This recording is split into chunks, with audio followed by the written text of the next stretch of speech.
கிறிஸ்துவுக்குள் அன்பானவர்களே, மகிமையின் தேவனும் மாட்சிமையின் தேவனுமாகிய இயேசு கிறிஸ்துவின் இனிய நாமத்தில் உங்களை நான் வாழ்த்துகிறேன். இந்த காலகட்டத்தில் ஆவியானவர் நமக்கு கொடுக்கும் ஆலோசனை என்ன? ஆவியானவர் நம்மை பார்த்து கூறுகிறார், நீங்கள் பரிசுத்தத்தின் மேல் பரிசுத்தம் அடைய வேண்டும். ஆம், நாம் பரிசுத்தவான்களாக இருக்க வேண்டும் என்பது தேவனுடைய சித்தமாக இருக்கின்றது. காலங்கள் தேவனுடைய கரத்தில் இருக்கிறது.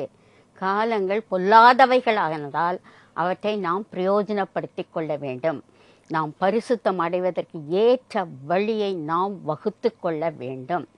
2 விதமான காலங்கள் இருக்கின்றது. ஒன்று மனிதனுடைய காலம், மற்றொன்று தெய்வீக காலம். மனிதனுடைய காலத்தை நிர்ணயிப்பது கடிகாரம், கேலண்டர் போன்றவை. தெய்வீக காலம் எனப்படுவது செலஸ்டியல் டைம். ஆம், தேவனுடைய காலங்கள் யாவும் நன்மையானவைகளாக இருக்கின்றது, நீதியானவைகளாக இருக்கின்றது, செம்மையானவைகளாக இருக்கின்றது. தேவன் அதனதன் காலத்தில் நேர்த்தியாக எல்லாவற்றையும் செய்து முடிப்பார் என்று வேதத்தில் நாம் வாசிக்கிறோம். பிக் பென் என்பது இங்கிலாந்து தேசத்தின் ஐகான் ஆகும். இந்த பிக் பென் என்பது ஒரு மணி. இது ஒரு மணிக்கூண்டின் மேல் வைக்கப்பட்டு இருக்கின்றது. அதாவது இங்கிலாந்தில் உள்ள பார்லிமெண்ட் ஹவுஸில் ஒரு பெரிய மணிக்கூண்டு இருக்கின்றது. அந்த மணியின் எடை மிக பெரியதாக இருக்கின்றது. அதாவது கூறப்பட்டிருக்கிறது ஒரு செய்தித்தாளில் 12,250 கிலோகிராம் எடையுள்ள மணி அந்த மணிக்கூண்டின் மேல் வைக்கப்பட்டிருக்கிறது. ஸோ மணிக்கூண்டு அண்ட் ஒரு மணி இருக்கிறது, அந்த மணியின் மீது கடிகாரம் இருக்கின்றது. இவ்வளவு மிக பெரிய மணிக்கூண்டின் மேல் வைக்கப்படும் கடிகாரம் 18வது நூற்றாண்டில் செய்யப்பட்டது. அப்பொழுது சயின்டிஸ்ட் கூறினார்கள், இது பர்ஃபெக்டாக ஓடும் என்று கூறினார்கள். நாம் கூட வாட்ச் கட்டுகிறோம், சில வேளை ஃபாஸ்டாக போகும், சில வேளை ஸ்லோவாக போகும். ஆனால் அந்த மணிக்கூண்டின் மேல் வைக்கப்பட்ட கடிகாரம் கரெக்டாக போகும்னு சொன்னாங்க. பட் மனிதனுடைய அறிவு குறைவுள்ளது. 20 வருஷத்திலே அது 1 செகண்டை கெயின் பண்ணி விட்டது. அதற்காக ஒரு காயினை அந்த பெண்டுலத்தின் மேல் வைத்தார்கள். எதற்கு இதை கூறுகிறேன் என்றால், மனிதனுடைய காலங்கள் அற்பமானவைகள், அவைகள் அசுத்தமானவைகள். இந்த காலகட்டத்தில் நாம் பரிசுத்தத்தை அதிகமாக அடையக்கூடியவர்களாக இருக்க வேண்டும். நம் தேவனை நோக்கி பார்க்கும் பொழுது நம்முடைய முகம் பிரகாசம் அடையும். நாம் பரிசுத்தத்தின் மேல் பரிசுத்தம் அடைவோம். நாம் தேவனுடைய வசனத்தை கேட்கும் பொழுது நமக்கு அக்கினி தீப்பற்றி எரியும். நாம் பரிசுத்தம் அடைவோம். பரிசுத்த ஆவியினால் நாம் நிரப்பப்படும் பொழுது நாம் பரிசுத்தத்திற்கு மேல் பரிசுத்தம் பெறுவோம். ஏனென்றால் நாம் பரிசுத்தத்திற்கென்று அழைக்கப்பட்டிருக்கிறோம். வேதம் கூறுகிறது, நாம் பரிசுத்த ஜனம், நாம் பரிசுத்த ஜாதி, நாம் பரிசுத்த ஆசாரிய கூட்டமாக இருக்கின்றது. மேலும் நம்முடைய சரீரம் பரிசுத்த ஆலயமாக இருக்கின்றது. எனவே நாம் பரிசுத்தத்தை அடைய வேண்டும். அதுதான் தேவனுடைய சித்தம், தேவனுடைய நோக்கம். இப்பொழுதும் நாம் செய்திக்குள் கடந்த சில இருக்கிறோம். நமக்கு செய்தியை கொடுப்பவர் மிஸ்டர் ஜோசப் ஸ்டீஃபன். கர்த்தராகிய இயேசு கிறிஸ்துவின் இனிய நாமத்திலே உங்கள் அனைவரையும் அன்போடு வாழ்த்துகிறேன். நற்செய்தி காட்டும் புதிய பாதை என்ற இந்த நிகழ்ச்சிக்கு உங்களை அன்போடு வரவேற்கிறேன். கடந்த சில மாதங்களாக நற்செய்தி எவ்வாறு ஒரு புதிய, வித்தியாசமான, ஆசீர்வாதமான, மாறுபட்ட, கர்த்தருக்கு பிரியமான பாதையை காட்டுகிறது என்பதை குறித்து நாம் சிந்தித்து வருகிறோம். அந்த வரிசையிலே இந்த நாளிலும் எவ்வாறு நற்செய்தி நமக்கு ஒரு வித்தியாசமான பாதையை காட்டுகிறது என்பதை குறித்து நாம் சிந்திக்க இருக்கிறோம். கிறிஸ்துவுக்குள் பிரியமானவர்களே, இந்த ஆண்டின் தபசு நாட்களில், அதாவது உபவாச நாட்களில் நாம் காலடி எடுத்து வைத்திருக்கிறோம்.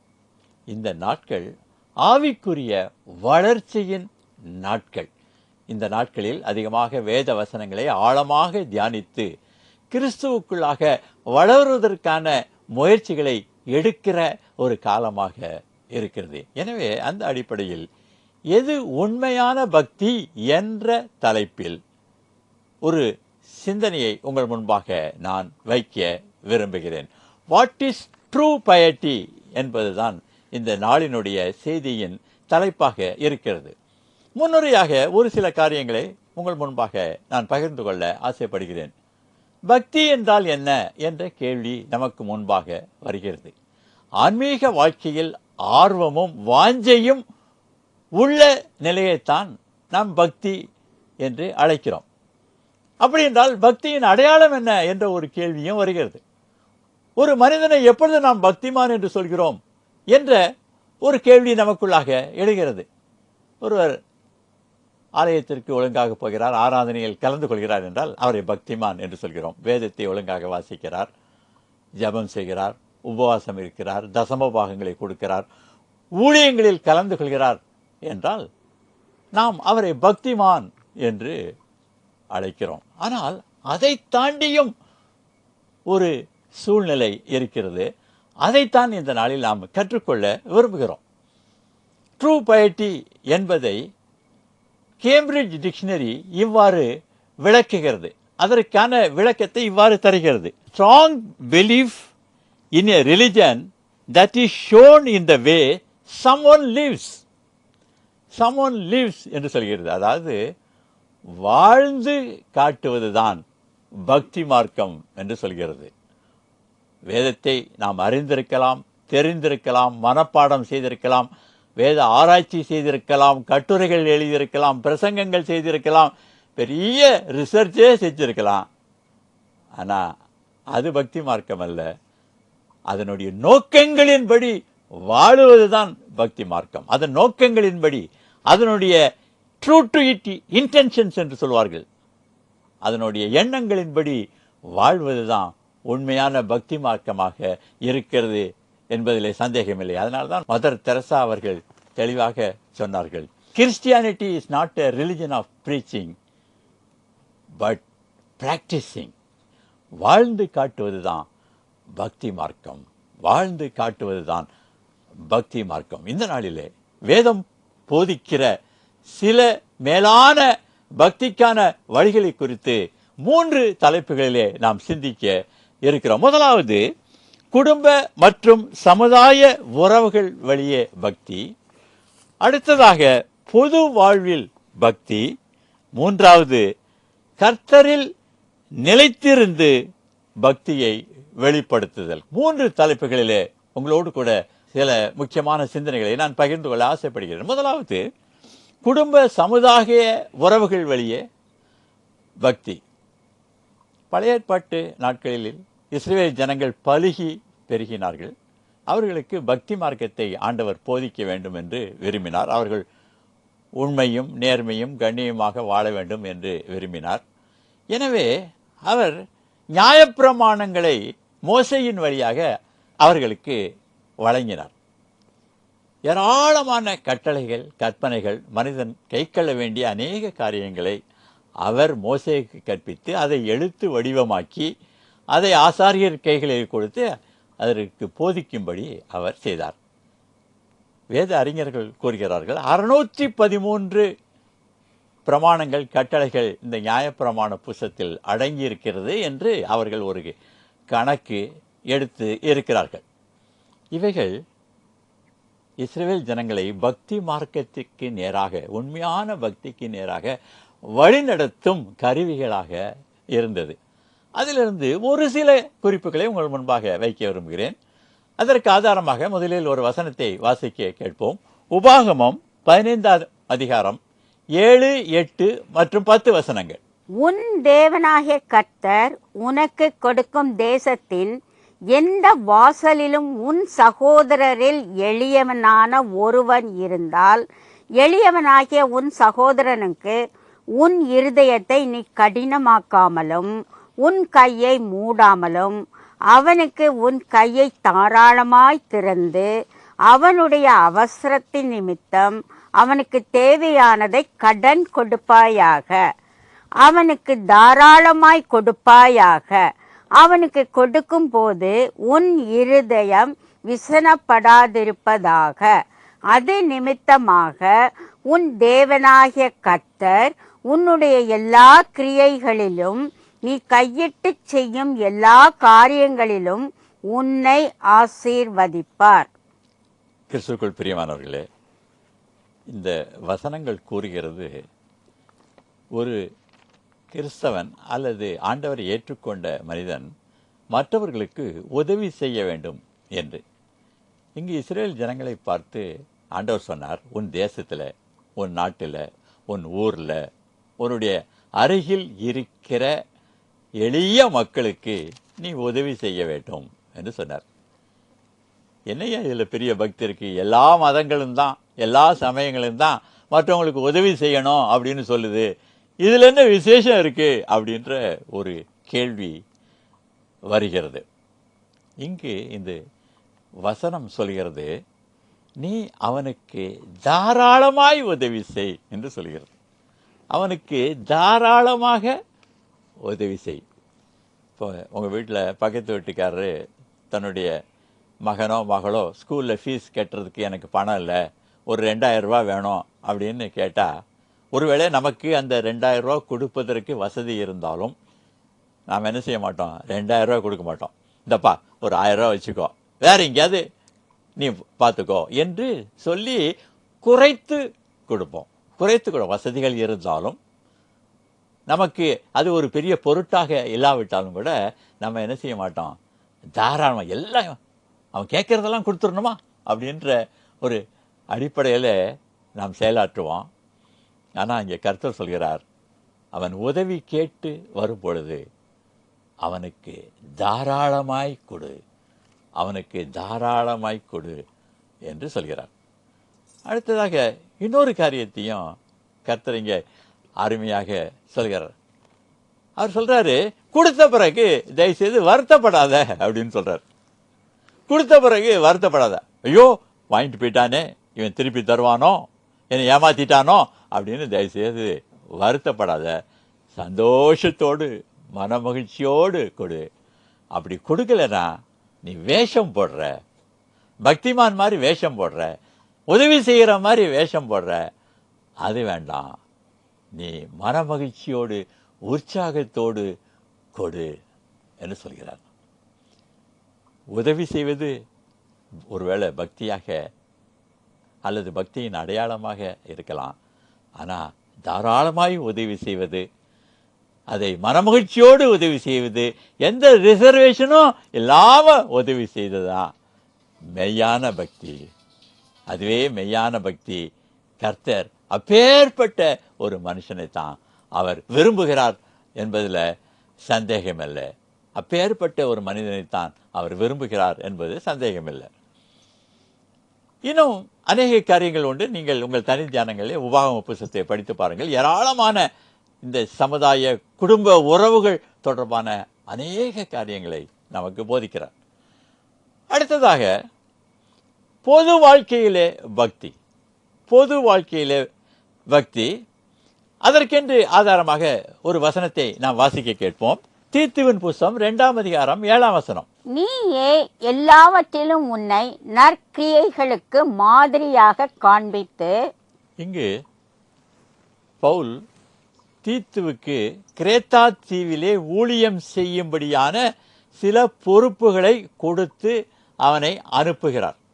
கிரேத்தா தீவிலே போய் அவன் ஊழியம் செய்யட்டும் என்ற ஒரு பிரதிநிதியாக, பவுலின் பிரதிநிதியாக சில பொறுப்புகளை கொடுத்து, அதிகாரங்களை கொடுத்து அவனை அனுப்புகிறார். ஏராளமான ஆலோசனைகளை சொல்கிறார். நீ இப்படி பேசணும், இப்படி செய்யணும் அப்படின்னு சொல்லிட்டு கடைசியாக என்ன சொல்கிறார்? நான் சொன்ன இந்த காரியங்களின்படி நீ நடந்து நீ ஒரு முன் மாதிரியாக இரு. உனக்கு சில பொறுப்புகளை கொடுக்கிறேன், சில அதிகாரங்களை கொடுக்கிறேன், நீ போய் அங்கே ஊழியம் செய்ய. நீ ஊழியம் செய்யும் பொழுது உன்னை ஒரு முன் மாதிரியாக அங்கே நிறுத்து, மற்றவர்களுக்கு ஒரு முன் மாதிரியாக உன்னை நிறுத்து என்று ஆலோசனை சொல்லி அனுப்புகிறார். பழைய ஏற்பாட்டு நாட்களிலே ஆசா என்று சொல்லக்கூடிய ஒரு அரசன் பற்றி நாம் கேள்விப்பட்டிருக்கிறோம். அதை குறித்து வாசிக்கிறோம். 2 நாளாகம புத்தகம் 14, 15, 16ஆம் அதிகாரங்களை அவரை குறித்து வாசிக்கிறோம். அந்த ஆசா என்ன செய்தானா? கர்த்தரின் பார்வைக்கு நன்மையும் சென்மையுமானதை செய்தான் என்று வாசிக்கிறோம். ஜீவனுள்ள தேவனாகிய கர்த்தரை வழிபட்டான். தான் வழிபட்டது போல தன்னுடைய மக்களும் வழிபட வேண்டும் என்று அவன் நினைத்தான். தன்னுடைய மக்களும் வழிபட வேண்டும் என்று நினைத்தான். அதனால் அந்நிய விக்கிரகங்களெல்லாம் அகற்றி போட்டான். தோப்பு விக்கிரகங்களெல்லாம் அழித்து போட்டான். இந்த நியாயப்பிரமாணத்தின்படி வாழ வேண்டும் என்று அவரே சென்று மக்களுக்கு போதித்தான். எல்லாவற்றுக்கும் மேலாக அவன் ஒரு காரியத்தை செய்தான். அந்த மக்களை எல்லாம் கூட்டி, ஒருவேளை இந்த ஜீவனுள்ள தேவனை தேடாதவன் எவனாவது இருந்தா அவருக்கு தண்டனை வழங்க வேண்டும் என்று மக்களோடு ஒரு உடன்படிக்கை செய்தான்.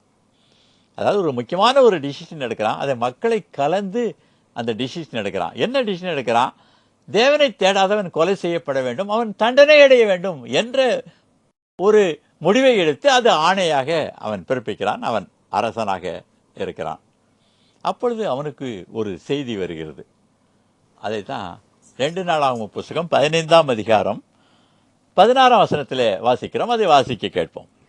தோப்பிலே அருவருப்பான விக்கிரகத்தை உண்டு பண்ணின ராஜாவாகிய ஆசாவின் தாயான மாகாளையும் ராஜாத்தியாய் இராதபடிக்கு ஆசா விலக்கி போட்டு அவளுடைய விக்கிரகத்தையும் நிர்மூலமாக்கி தகர்த்து கீதரோன் ஆற்றண்டையிலே சுட்டெரித்து போட்டான்.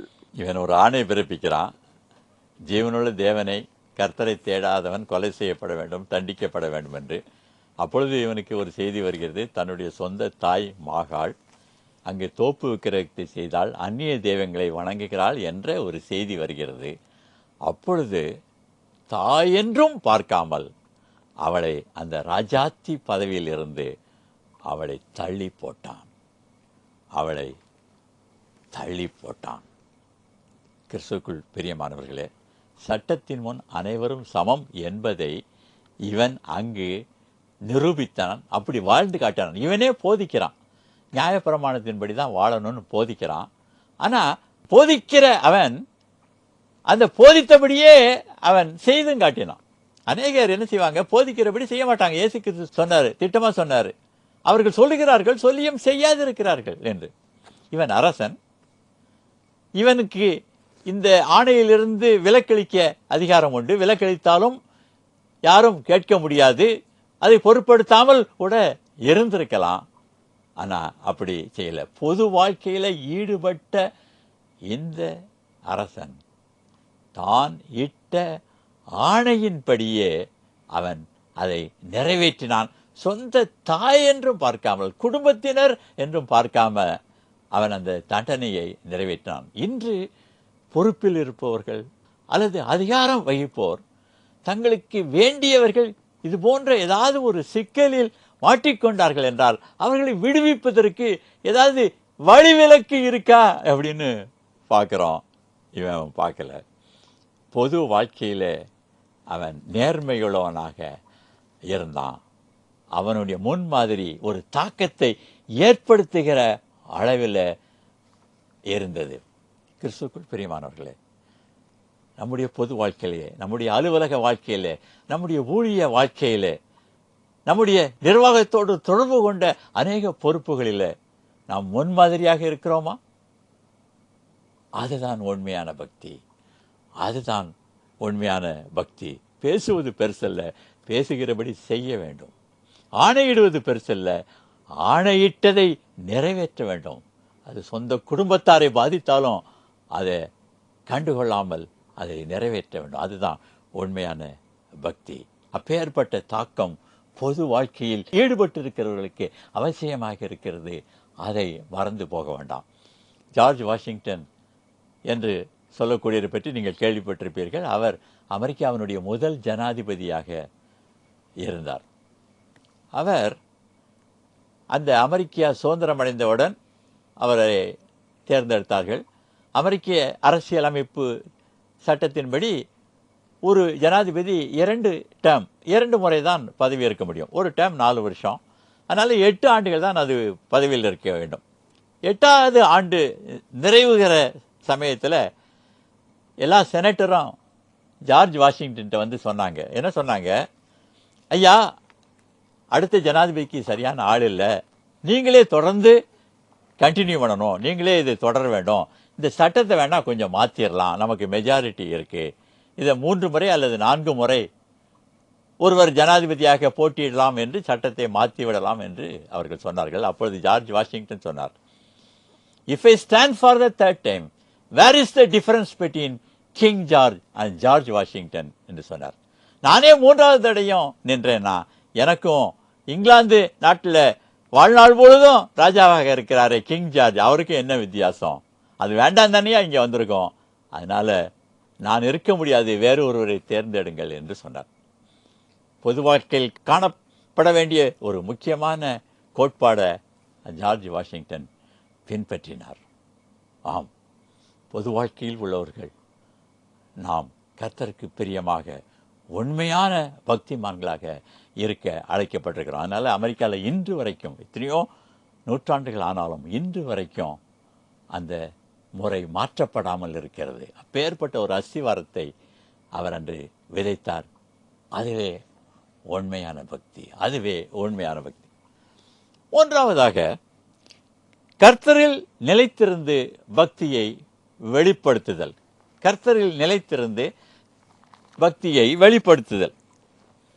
கிறிஸ்துவுக்குள் பிரியமானவர்களே, நம்முடைய பாடுகள், கஷ்டங்கள், நெருக்கடிகள் மத்தியிலும் நம் கர்த்தரை விட்டு பின்வாங்கி விடக்கூடாது. அதுதான் உண்மையான பக்தி. பாருங்க, யோபுவினுடைய வாழ்க்கையில அவன் முகாந்திரமின்றி அநேக காரியங்களை அவன் இழந்தான். தன்னுடைய கால்நடைகள் எல்லாவற்றையும் இழந்தான். ஒட்டகங்களை இழந்தான், ஆடுகள், மாடுகள், கழுதைகள், குதிரைகள் எல்லாவற்றையும் இழந்தான். அவன் வீட்டை இழந்தான், குமாரர், குமாரத்திகள் எல்லாவற்றையும் இழந்தான். தன்னுடைய சரீர சுகத்தை கூட அவன் இழந்தான். சரீர சுகமும் எல்லாமே இழந்து, எல்லாவற்றையுமே இழந்து போயிட்டான். மனைவியும் தூஷிக்க ஆரம்பித்து விட்டாள். அப்பேற்பட்ட ஒரு இழப்பு. ஆனாலும் அவன் என்ன செய்யல? கர்த்தரை பின்பற்றியதை விட்டு ஒரு நாளும் அவன் பின்வாங்கவில்லை. கர்த்தரோடு அண்டிக் கொண்டான், கர்த்தரோடு அண்டிக் கொண்டான், கர்த்தரில் நிலைத்து நின்றான், கர்த்தரில் நிலைத்து நின்றான். அவன் சொன்னதைத்தான் ஒரு வசனத்தில் வாசிக்க கேட்போம். யோபு 1:22, யோபு 2:10 பின்பாகம் இரண்டையும் வாசிப்போம். இவை எல்லாவற்றிலும் யோபு பாவம் செய்யவும் இல்லை, தேவனை பற்றி குறை சொல்லவும் இல்லை. இவைகள் எல்லாவற்றிலும் யோபு தன் உதடுகளினால் பாவம் செய்யவில்லை. அவன் 2 காரியங்களை செய்யலைன்னு போட்டிருக்கு. அவன் பாவம் செய்யலை, ஆண்டவரை விட்டு பின்வாங்கலை. 2வது, ஆண்டவர் மேலே முறுமுறுக்கலை, உதடுகளை திறந்து அவன் குற்றம் சொல்லவில்லை. இன்று ஒரு சிறிய ஏமாற்றம் வந்தாலும் முறுமுறுக்கிறோம். ஓ, நான் பரிசுத்தமாய் வாழ்ந்து என்ன பிரயோஜனம்? நான் உண்மையாக இருந்து என்ன பிரயோஜனம்? நான் கிறிஸ்தவனாக இருந்து என்ன பிரயோஜனம்? நான் கோயிலுக்கு போய் என்ன பிரயோஜனம்? நான் ஊழியத்துக்கு போய் என்ன பிரயோஜனம் என்று முறுமுறுக்கிறோம், சோர்ந்து போயிடுறோம். கர்த்தரில் நிலைத்து நிற்பது இல்லை, கர்த்தரில் நிலைத்திருப்பதில்லை. ஆனால் எவ்வளோ கஷ்டங்களை மத்தியிலும் கர்த்தரில் அவன் நிலைத்து நின்றான். கர்த்தரை விட்டு பின்வாங்கவில்லை. எனக்கோ தேவனை அண்டிக் கொள்வது நலம் என்று சொல்வது போல கர்த்தரை நெருங்கி வாழ்ந்தான். ஒரு நாளும் பின்வாங்கலை. சமீபத்தில் என்னுடைய இந்த டிவி நிகழ்ச்சி முடிந்தவுடனே ஒரு சகோதரி வெளிநாட்டிலிருந்து ஃபோன் பண்ணார்கள். அவர்கள் சொன்னார்கள், நான் வெளிநாட்டில் வந்து இப்போ குடியேறி இருக்கிறேன், என்னுடைய கணவர் இங்கு வேலை பார்க்கிறார், ஆனாலும் என் மகன் இந்தியாவில் தான், தமிழ்நாட்டில் தான் படிக்கிறார். அவர் படித்து கொண்டிருக்கும்போது ஒரு லீவு நாளில் இங்கே நாங்கள் தங்கியிருக்கிற இந்த நாட்டிற்கு அவர் வந்தார். அவர் வந்த சமயத்தில் ஈஸ்டர் பண்டிகை வந்தது. நான் ஆலயத்துக்கு சென்று வருகிறேன் என்று சொல்லிவிட்டு சென்றார். சரி தம்பி ஆலயத்துக்கு தானே செல்றான் அப்படின்னு சொல்லிட்டு நான் போயிட்டு வா என்று சொல்லி அவனை அனுப்பினேன். ஆனால் அன்று அந்த ஆலயத்தில் குண்டு வெடிப்பு நிகழ்ந்தது. அவன் உயிரோடு திரும்பவில்லை, பிணமாக திரும்பி வந்தான். அவனுடைய உடலைத்தான் கொண்டு வந்தார்கள். நான் கர்த்தரை நேசிக்கிறவள், என்னுடைய பிள்ளையும் அந்த பயத்தில் வளர்த்தேன். ஆலயத்துக்கு தானே போறேன்னு சொல்லி கேட்டான், அதுதானே அனுப்பிச்சேன். இப்படி உயிரில்லாமல் திரும்பி வந்திருக்கிறானே, நான் தொடர்ந்து கர்த்தரில் நிலைத்திருக்க வேண்டுமா? என்னுடைய மகனை அவர் உயிரோடு தருவாரா என்று சொல்லி அவர்கள் கேட்டார்கள். என்ன ஆறுதல் சொல்வதென்றே தெரியவில்லை. அநேக வசனங்களை சொல்லி ஆறுதல் சொன்னேன். அவர்கள் அதை ஏற்றுக்கொள்வது போல இல்லை. தொடர்ந்து அநேக வாரங்கள் இதை குறித்து பேசும்போது கடைசியாக அவர்கள் சொன்னேன், கர்த்தருடைய திட்டங்களை ஒருவேளை நாம் இப்பொழுது புரிந்து கொள்ளாவிட்டாலும் எல்லாவற்றையும் மேற்கொள்ள அவர் பலன் தருவார், எல்லாவற்றையும் சகிக்க அவர் பலன் தருவார். எனவே நீங்கள் சோர்ந்து போகாதீர்கள் என்று சொன்னேன்.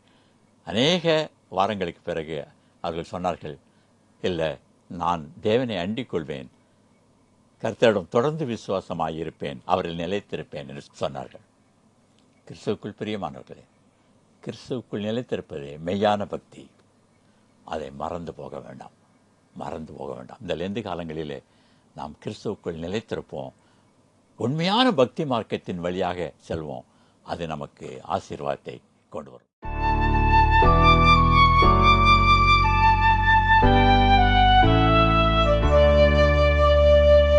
Onward, Christian soldiers, marching as to war, with the cross of Jesus going on before. Christ the royal master leads against the foe, forwarding to battle, see his banner go. Onward, Christian soldiers, marching as to war, with the cross of Jesus going on before. At the sign of triumph, Satan's host doth flee. On then Christian soldiers on to victory. Hell's foundations quiver at the shout of praise. Brothers, lift your voices, loud your anthems raise. Onward, Christian soldiers, marching as to war, with the cross of Jesus going on before. Like a mighty army moves the charge of God. Brothers, we are treading where the saints have trod. We are not divided, all one body we, one in hope and doctrine, one in charity. Onward, Christian soldiers, marching as to war, with the cross of Jesus going on before. Onward, any people, join our happy throng. Blend with us your voices in the triumph song. Glory, Lord, and honor unto Christ the King. This through countless ages, men and angels sing. Onward, Christian soldiers, marching as to war, with the cross of Jesus going on